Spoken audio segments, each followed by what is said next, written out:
Under System and Administration, a manual backup can be performed. When backup data is clicked, the system will generate a backup file and download it to the current workstation.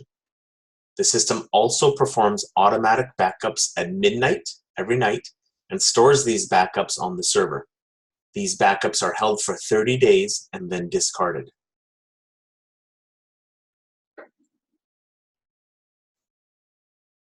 The admin user has the option to schedule a remote backup as well.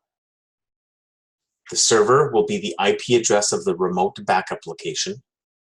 Remote path is the path of the location in which the backup will be stored. Username and password will be authenticated against the remote machine.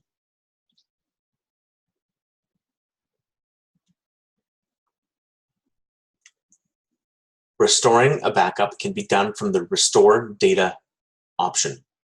From here, the administrator can either manually restore from a backup or restore from one of the automatic backups.